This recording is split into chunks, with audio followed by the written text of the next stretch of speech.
ओम परा मे यन्ति धीतयो गावः नः गव्यूतिः अनु इक्षन्तिः उरु चक्षसम्।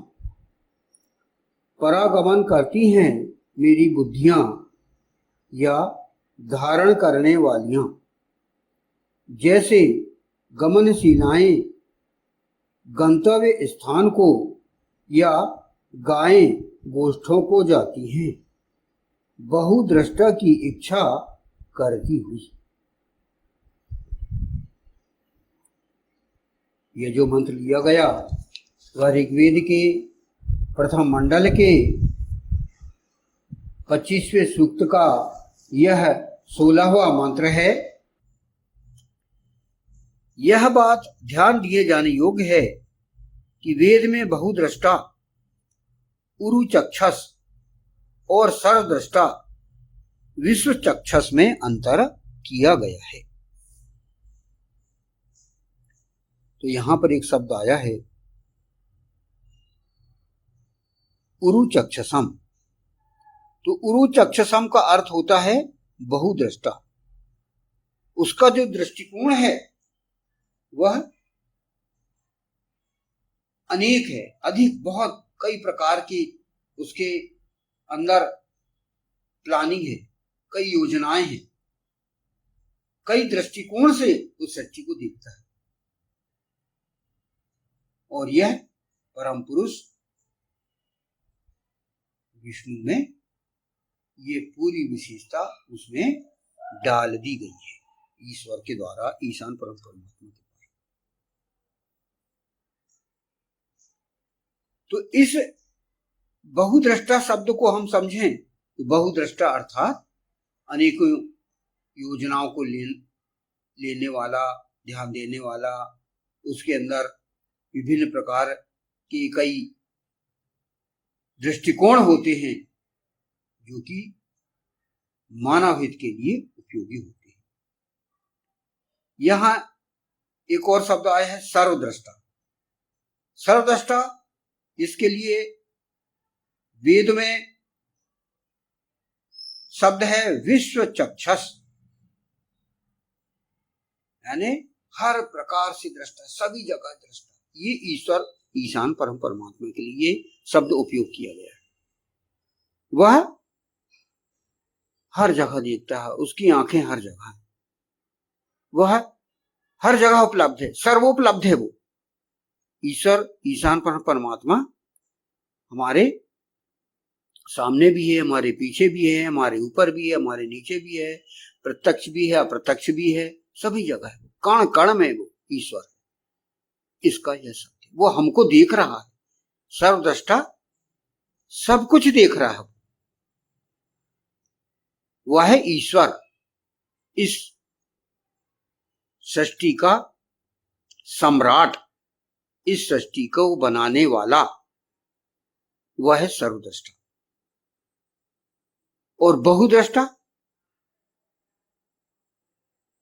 वो छोटा है, अर्थात उस सर्वद्रष्टा का बनाया हुआ निर्माण है, जिसे बहुद्रष्टा कहते हैं, जिसका ईश्वर ने, ईशान परमात्मा ने सृष्टि के प्रारंभ से ही परम पुरुष को अवतरित कर दिया है, वह है बहुद्रष्टा।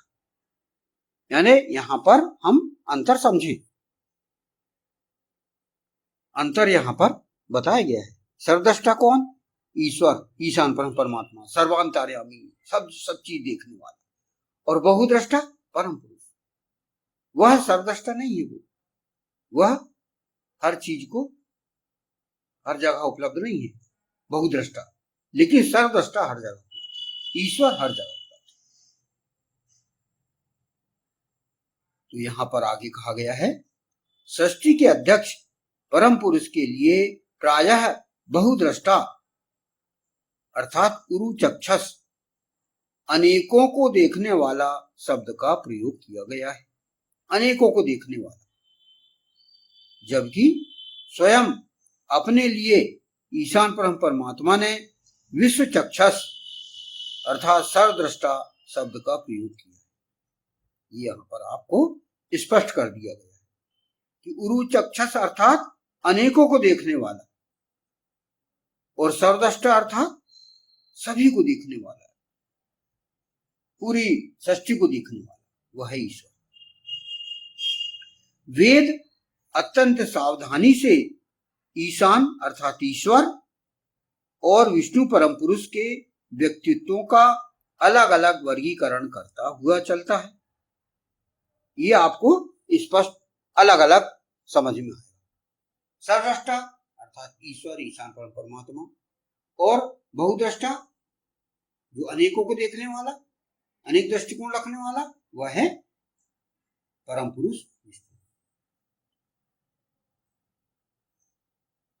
वेद ज्ञान के अभाव में लोग दोनों के मध्य अंतर भली भांति नहीं समझ पाते।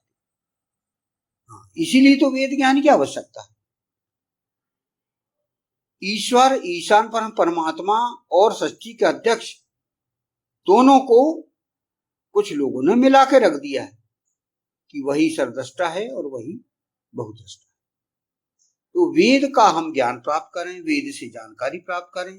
वेद, उपनिषद, शास्त्र, दर्शन, इनमें सर्वद्रष्टा और बहुद्रष्टा को अलग अलग करके बताया गया है।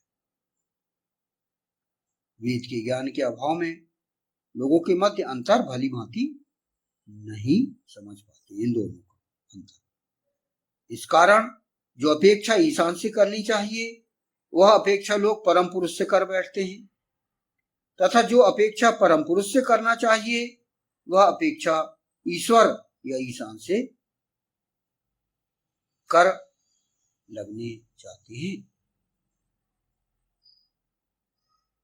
यह अपेक्षाओं का भी यहाँ पर अंतर बताया गया है कि हम अपेक्षा करें उस ईश्वर ईशान परम परमात्मा से जो सर्वद्रष्टा है, सर्वांतर्यामी है, हर जगह उपलब्ध है। लेकिन परम पुरुष हर जगह उपलब्ध नहीं है, उससे हम अपेक्षा नहीं कर सकते। हम अपेक्षा करें ईश्वर की, ईशान परम परमात्मा की, और उसी के आधार पर उसी को सामने रखकर हम सारे कर्म करें। हम ईश्वर से, ईशान परम परमात्मा से ही प्रगति की अपेक्षा करें, उत्थान की अपेक्षा करें, हमारे दुख निवारण की अपेक्षा करें। नहीं, बस हम कर्म करते जाएं। सत्कर्म हम करेंगे, वेदानुसार काम करेंगे, तो हमें ईश्वर से सच्ची अपेक्षा होगी और वह हमें सफलता प्रदान करेगा। सृष्टि में एक व्यवस्था है और विधिवत कार्य विभाजन है। इसे समझना मानव जीवन यापन के लिए अनिवार्य है। इसे हिंदू धर्म से नहीं जोड़ा जाना चाहिए। हाँ, हिंदू धर्म यह एक अलग बात है। वेद सृष्टि का संविधान है जो पूरे मानव के लिए है। इसमें हिंदू धर्म, इसमें हिंदू, मुस्लिम, ईसाई, सिख कुछ इसमें नहीं कहा। इसमें हिंदू धर्म की, मुस्लिम की बात बिल्कुल नहीं कही। ये सृष्टि की व्यवस्था है। वेद एक सृष्टि की व्यवस्था है, इसे समझने की जरूरत है। इस सृष्टि में हिंदू धर्म मत है, मुस्लिम मत है, सिख मत है, जैन मत है, अलग अलग मत है, लेकिन धर्म एक ही है। सृष्टि का संविधान वेद, वह धर्म। वेदो अखिलो धर्म मूलम कहा गया। संविधान का पालन करना, धर्म मतों से जुड़ा जाना व्यक्तियों के लिए ही हानिकारक है। जो सृष्टि का संविधान है उसको हम पालन करना है, तो हम धर्म मतों से ना जोड़ें। सृष्टि का संविधान केवल एक ही है जो कि ईश्वर के द्वारा बनाया गया है, वह है वेद। 20,416 मंत्रों का समूह 4 भागों में बांटा गया है। पहला ऋग्वेद, दूसरा यजुर्वेद, तीसरा सामवेद, चौथा अथर्ववेद। और यह है सृष्टि का संविधान। इसमें ना हिंदू धर्म मत है, ना मुस्लिम मत है, ना ईसाई मत है, ना कुछ नहीं है।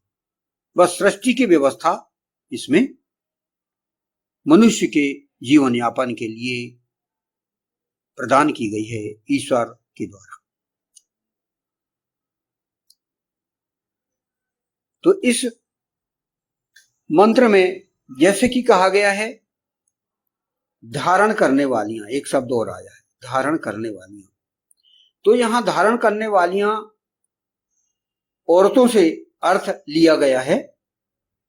उनके विषय में कहा गया है कि औरतें बहुद्रष्टा परम पुरुष की इच्छा करें। हर किसी औरत की, हर किसी नारी की इच्छा होती है कि उसे भगवान विष्णु जैसा पति मिले। तो पति की इच्छा हर किसी की होती है और वह योग्यता हर व्यक्ति को अपने अंदर पैदा करना है। तो यह योग्यता कहां से पैदा होगी? वेद में कई बार इंद्र शब्द कहा गया कि इंद्रियों को वश में करने वाला, वह इंद्रियों को वश में करने वाला हो, सुकृत हो, अच्छे कार्य करने वाला हो और वेद पर आचरण करने वाला, अर्थात संविधान का पालन करने वाला। तो यहां पर इस मंत्र की यहां पर इतनी व्याख्या की गई, जिससे कि इस वेद को हम और समझें, आगे भी व्याख्याएं चलेंगी। तो इस 16 मंत्र का भाष्य यहां पर इतना लिया गया, जिसको हम गंभीरता से समझें, इसको मनन करें, वैदिक पर्सपेक्टिव के अंतर्गत इसके हम लाभ उठाएं और शेयर करें।